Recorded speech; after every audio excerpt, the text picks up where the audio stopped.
I'm Derek. And I'm Jared, and this is Two Peas and a Pod. Yeah. So I'm going to feel bad about this. Go on. We got to talk about Caitlin Clark.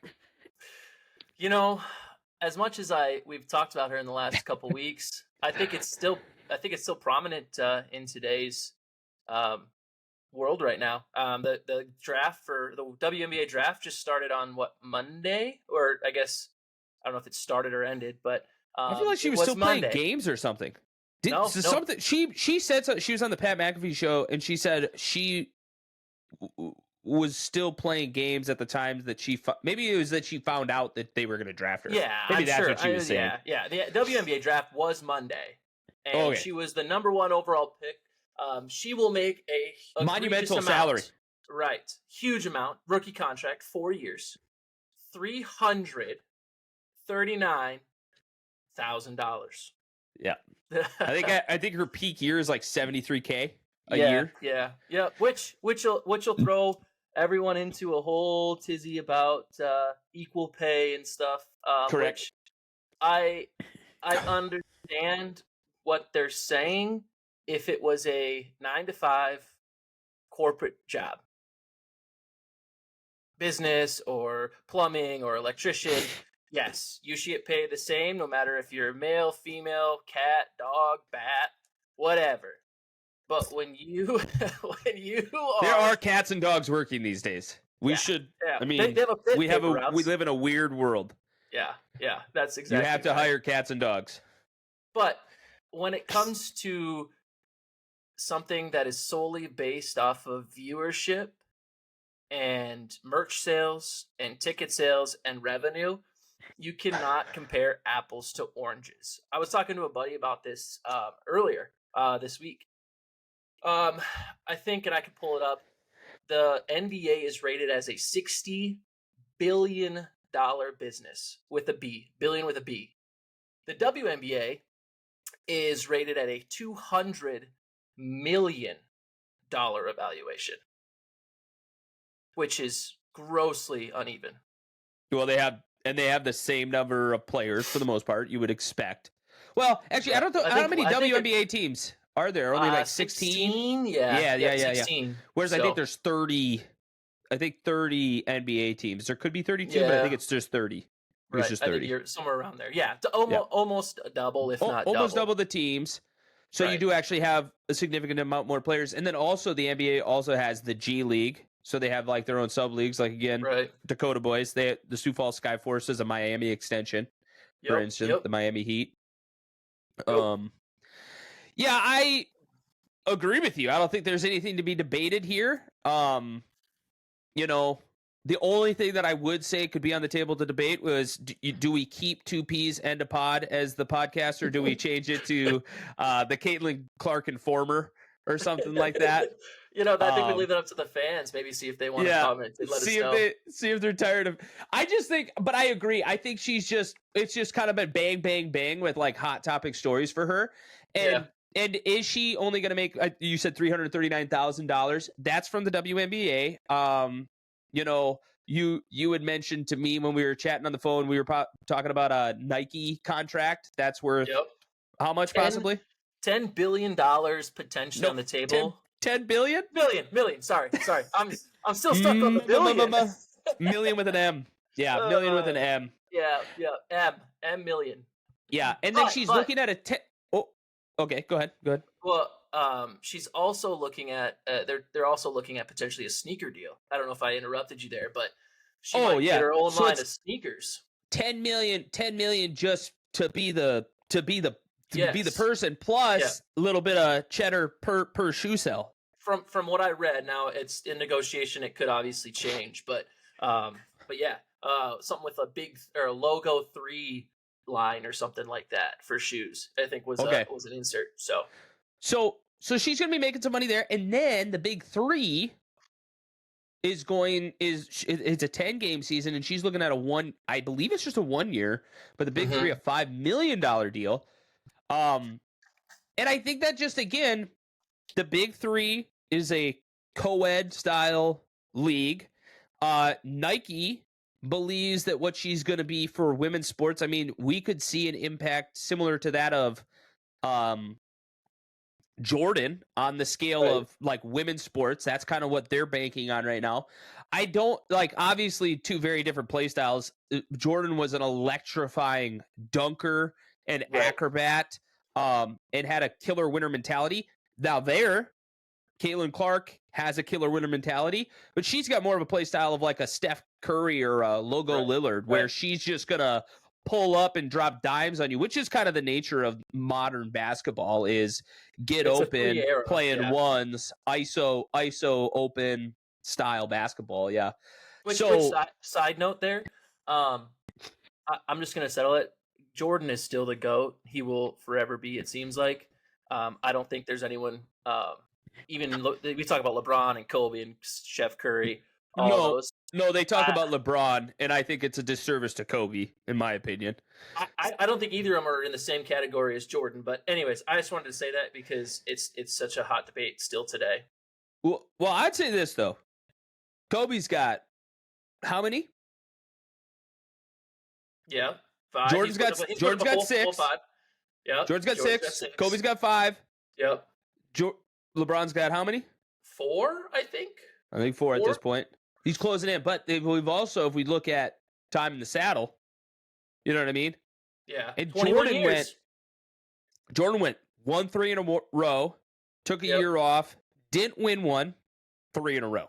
I mean, it's just. But and then I think people leave out the biggest piece of it is when Jordan was playing and Kobe was playing basketball, it was knock your front teeth out, like physical basketball. Yeah.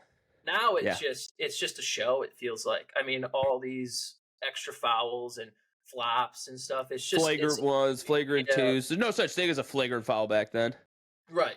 Unless if you took them and threw them in the bleachers, right? Yeah. I mean, then now everyone's how many threes can they hit in a game and stuff. So not to derail you, I just think it's a disservice, like you said, to Kobe and even to Jordan. It's a different league, and he made basketball fun to watch. I think he revolutionized what basketball is today. Oh, for sure. And I think that's where you're kind of alluding to with Caitlin Clark. She has the potential to change WNBA. So, for instance, the Indiana Fever, they had 3 games televised last year. They now have 20 games this year that they're going to televise. I think 20 or more games. Wow. Well, that's pretty good. See, TV deals, huge component of it. And I would also, so that whole thing, now you had mentioned this, jersey sales. She broke the record for most jersey sales for the Indiana Fever, you believe. That was, I don't know if that I'll was look it up for you while you continue. If you had that exact number, but women's sports should be watched by women. I'm not saying that men can't also enjoy and watch women's sports, but when women are getting upset about what is being paid, my first question is, did you buy a ticket? Have you bought a ticket? Have you gone and seen one of these games? You haven't. Okay, then you can't get mad when men are buying tickets for men's sports and women are not. Instead, women want to watch reality TV shows like the Kardashians and make these guys billions of dollars off of lip injections and ass implants. That is what women pay for. And at the end of the day, it's the market space. Men have always enjoyed sports, and so therefore it makes sense that men's sports would be a higher premium to men than women's sports would be. If you don't like that, then switch it. And that's where I think Caitlin Clark's going to make a bag going to the Big Three, is because the Big Three is a co-ed, and it's not a full-blown women's league, so men are watching it. And then on top of that, the Big Three is also just very unique in its nature. It's kind of cool. I think they have much smaller teams, less teams. They also have a 4-point line, which is something that Caitlin Clark is going to absolutely crush at. Yeah. Now, here would be my question. Are they using a women's ball or a men's ball? Because there is a difference in that. If they're using a men's ball, it's going to... I would think so, given that there are men in the league. Usually that's what happens. In co-ed leagues, a men's ball is used, isn't it? Typically? Yes. I don't know, though. I don't know in co-eds. Yeah. I think so. I mean, when I guess, and this is from like college, right? Like college, they've used a men's ball for like interim sports or whatever. Yeah, the intramurals and the co-ed leagues, yeah. Right. Or intramural, yeah. Yep. That's So, kind of what I expect. Just to backtrack for a second, it doesn't specifically state men's and women's, but she had the highest record jersey sales of a draft pick after a draft pick ever. Wow. So good for her. It says she should surpass the Buffalo's quarterback Sanders and his son of his coach, famer Deion Sanders, are in the top spot on Fanatics website. So yeah, it's making it sound like no matter men and women, it broke the jersey sales for after a draft. Key point there. Yeah. Well, I hope Caitlin Clark puts some eyes on the WNBA. I hope that because of what she brings, it can be invigorated. It can be a shot in the arm. She could revolutionize the game. I know there's already conversations about her possibly even being on the Olympic team in the upcoming Summer Olympics.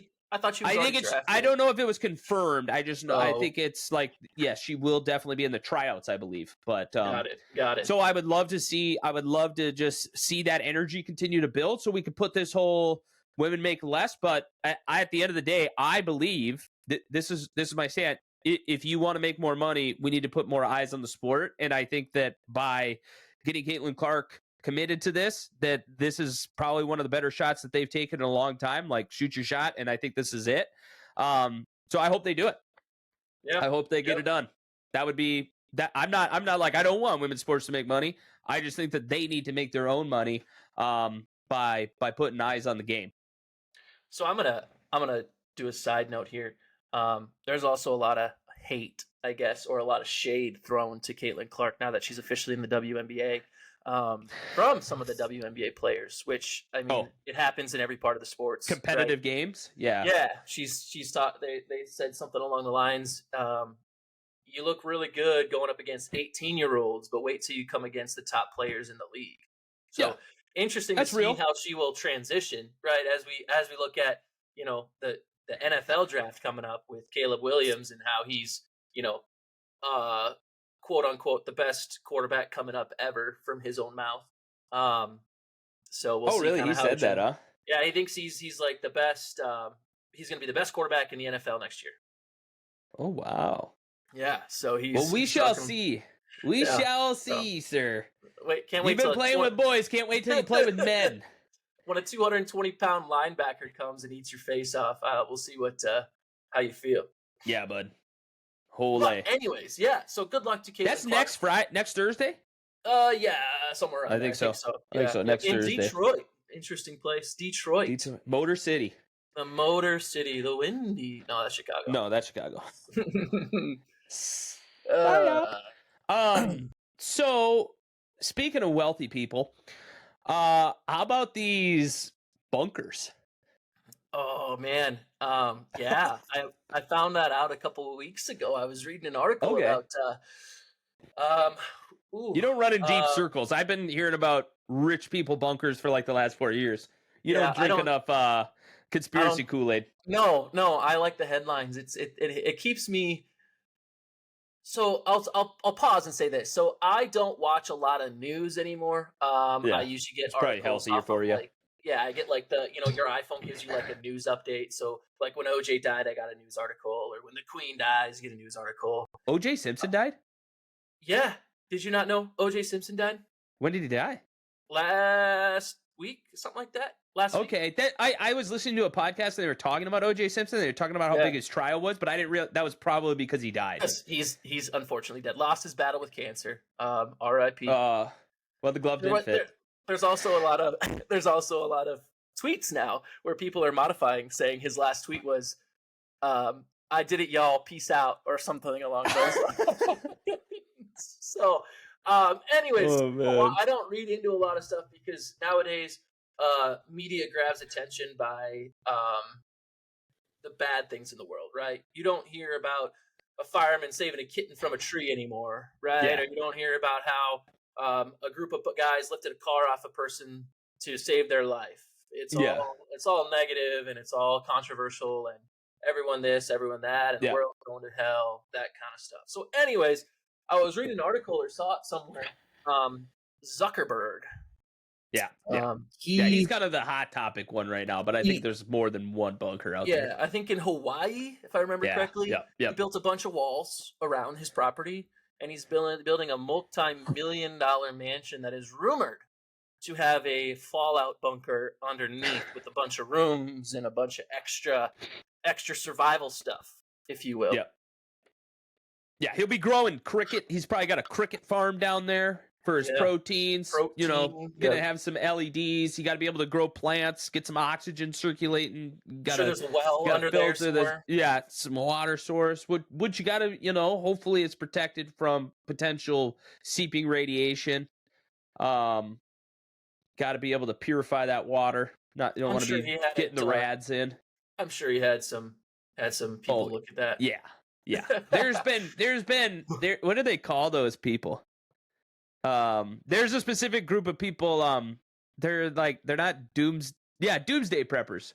Yeah, preppers. Yeah. There's been preppers for like the last 10, 20 years. There's some people with some good knowledge on how to survive the apocalypse. So I just found out about this last week, right? You're saying that you've known about this for a while now. What have you heard? A couple of years. I think a couple of years ago is when I heard Zuck was prepping, building a bunker already. Okay. I know that there's been talks of a lot of, like, even beyond the bunker building. Zuck is one that sticks out, but I know that there's conversations around the idea that many people, not just Zuck, are building bunkers. I don't know if you want to. So Bezos is possibly a name that's been floated around there, and I don't want Bill Gates probably. Yeah. Many wealthy elite. I don't think Elon is building a bunker, but he doesn't. His bunker is in space. He plans to fly out of here when stuff goes awry. He's gonna go own Mars one day. So yeah, exactly. He's like, well, it's time to go terraform this thing with what we got. That's what he's thinking. And then there's people that are a little bit less, cash liquid than to just go build $100 million complexes. What they're doing is they're investing in other countries right now because I think there's just, America is it went from a melting pot to a boiling pot per se, where this baby might boil over and explode at any given moment. Right. And so people are buying. What they're doing is they're investing money by putting money in bank accounts of other nations. I know Ecuador was one of the names of those nations that was thrown around. Just a little bit more stable, I guess, right now is why that would be. And they're getting citizenship so that when the time comes that they need to flee the country, they have a new country to call home, per se, in the event of a civil war or something like that. So. Yeah, well, I hear a lot when I was reading through some of that. I think New Zealand has been a hot topic. There's a lot of billionaires in New Zealand doing it. And just for fun, while you were talking about citizenship, which I'll have to look into at some point. Just kidding. See how much it costs to build a doomsday bunker. It says a large, again, just one source from Home Guide, which is technically credible. What's their NewsGuard rating? I don't know. I don't really care. You can look up any stat and find a factual basis behind it. Anyways, a large, luxurious doomsday bunker costs $9 million or more to build for withstanding serious disasters like nuclear fallout or bombs. I don't know. I'm gonna get it. And withstand serious natural disasters like tornadoes. Interesting what earthquakes would do though for a doomsday bunker. Yeah.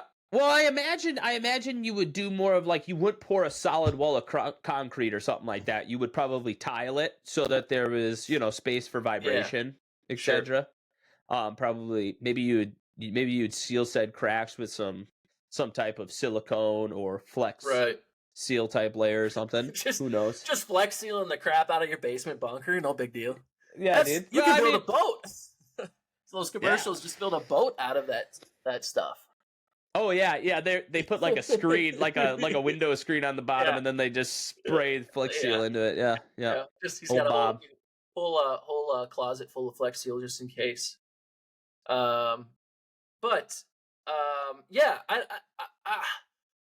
Do you think that they're just being preemptive about it? Do you think that that's something that's a serious concern in the next 20 years?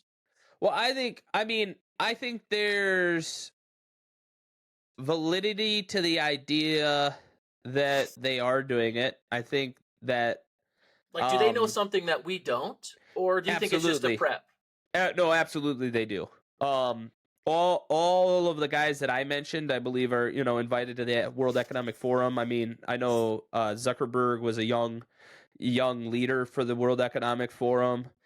Bill Gates is a board member of the World Economic Forum, and those are individuals that believe that the rabble doesn't really get to make decisions for the world, and that they're supposed to make decisions for the world. Are you familiar with the Georgia Stones? Is that what they're called? I am not. Okay, Talk to us hold about it. on. Yeah, hold on. I want to get their name right. They were blown up.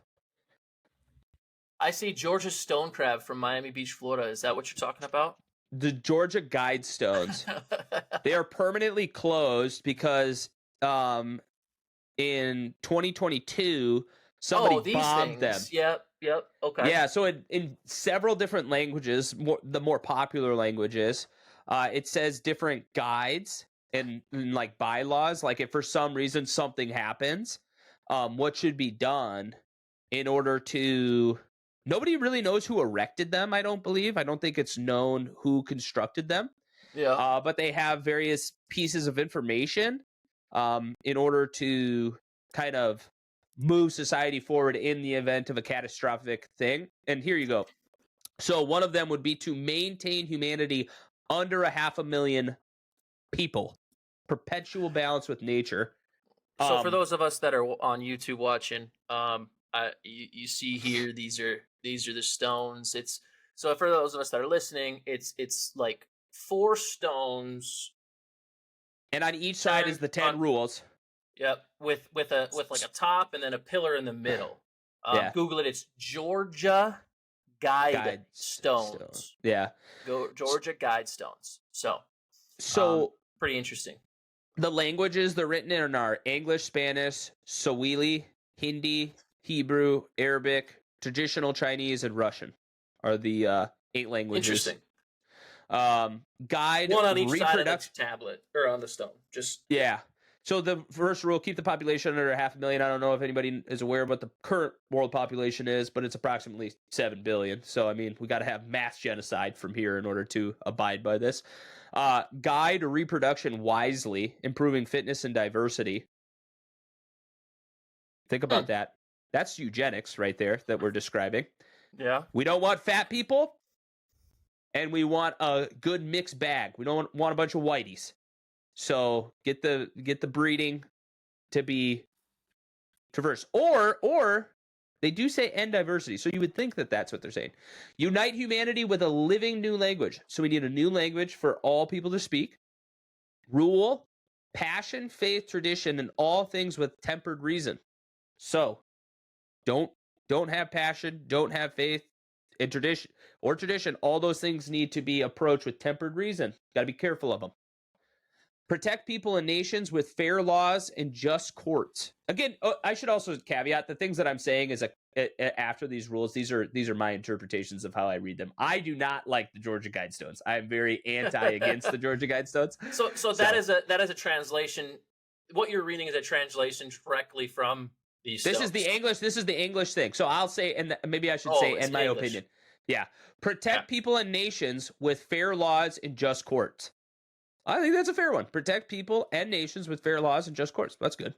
Let all nations rule internally, resolving external disputes in a world court. So they want like a one world nation. Okay. Avoid petty laws and useless officials. I think we have too many useless officials. And there are probably a lot of petty laws. Balance personal rights with social duties. 9, prize truth, beauty, love, seeking harmony with the infinite. That's a perplexing one. Be not a cancer on the earth. Leave room for nature. Leave room for nature. That's a double repeat there. Because the idea of these Georgia Guidestones is, again, to preserve the world. Because it's our one and only world that we have. So, anyway, that's the 10 rules of the Georgia Guidestones. So, I'm looking at who built the Georgia Guidestones. And it's unknown, I don't believe. The pen name of the man credited is Robert C. Christian. He paid Granite Finishing Company to build the stones for him. For some loyal Americans. He insisted on remaining anonymous. Correct. That's a pseudonym. Correct. That's not his actual name. No, but so technically one man, unknown, in the 1980s. Is that what I read? 1980s, I think, something like that. 1979. Yep, 1979 built the Georgia Guidestone. So it is not an ancient relic. For those of us asking the questions, it is not. But some guy thought it was necessary to build it in these 10 rules. Yeah. So spent about $100K on it, approximately. It's not knowing the actual cost. No. So it was bombed. So going back to bunkers and stuff. So it was bombed, and then they tore it down. Yeah. Which some of that stuff is pretty controversial. I could see why someone may have thought, an extremist may have wanted to get rid of something like that. But I'm actually surprised it lasted 40 years, to be honest with you. 40, 45, 43. 43. Yep. Because it was in 2020. Yep. 2022, excuse me. But yeah, so I don't know. I think there's a lot of things in this world that obviously people with millions or billions of dollars and the government, there's a lot we don't know, and I'm kind of okay with it, because some of the things they probably know would scare the general public. Maybe someone like you and me are level-headed and we'd understand, but I think the general public would be very, very scared or concerned with some of the secrets that they're probably keeping from us. Do you not agree? Well, yeah, I mean, no, I don't. Yeah, I don't. Just because I don't. I think, as an American, I have the right to know the things, per se. Right. I understand from a standpoint of national security, but you got to understand the World Economic Forum is not American. So totally understand that it would not abide in the American law system. And I understand that, like, for instance, in the instance of like live operations from even an American standpoint, like sometimes for the effectiveness of the operation, things like that shouldn't be known in that moment. But upon success, I believe the American public should be made aware of situations. Now this is very different, but again, I'm talking more, I guess, higher view. But if you want, I'm trying to think of. I got to think of this guy's name. The right of Klaus Schwab. So Klaus Schwab is the head of the World Economic Forum. This Yuval Noah Harari is his name. Go watch some of the videos of that guy. He says the quiet things out loud. He talks about becoming. He talks about kind of consciousness no longer being, an attachment. Like people download their consciousness, and then we all just become mechanisms of machines per se. Didn't we talk about this a couple? I guess maybe it was in the pilot series. Didn't Elon Musk or some company? Elon Musk, but the chip, neurological chip, Neuralink in it. Neuralink, but you still have successful insertion or. Yes, but that's you're still a living person. It's reading brainwaves. But where does it start? Where does it start? Oh, for sure. Right. Yeah, but we're talking about downloading consciousness out of the brain and into a device, so that device can then have it be uploaded into the grander network or something of that nature. Klaus Schwab also wrote a Matrix. Let me see here. Klaus Schwab books. He wrote a very oddly timed book, COVID-19, The Great Reset. That came out July 9th, 2020, and it talks about how to appropriately use a pandemic. Yeah. That was a pretty quick book writing. but like I said, there's so many conspiracy theories. There's so many things that we just don't know, and I want to dive into what I said a little bit more, just to clarify. I would want to know because I wouldn't say very, I'm an educated, level headed person for the most part. I understand things. I understand things are in and out of our controls. Life is what it is. But I'm saying if some people in this world were to find out about some of the things that they are keeping under wraps, like the pandemic being staged potentially, or those kinds of things, there would be riots, there would be uproars, there would be revolt everywhere, and it would be a mess. But I think you have at least in America, you have a half a population that does think that it was staged. And over that, there is an uproar. And there is a calling for accountability. Right. But there's another side that the other piece of that, I think there is a level of willful ignorance happening. Yeah. But then there's also the side that people believe that based on their research, like I don't know if you're familiar with Destiny, I don't know if it goes by anything else. Pretty good game. It's a pretty good game. No, Destiny, he's a left kind of just like a left-wing debater per se.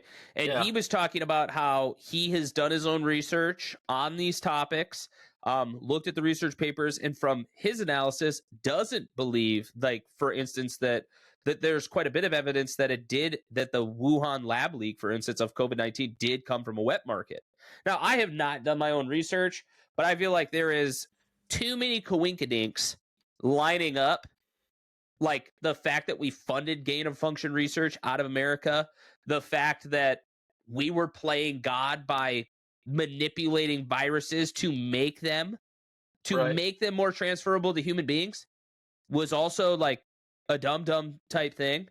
I just and then all of a sudden, and then I think there was another weird thing about like the AC system or something like that being swapped out at a very precarious time. I don't know. There's some things about the whole thing.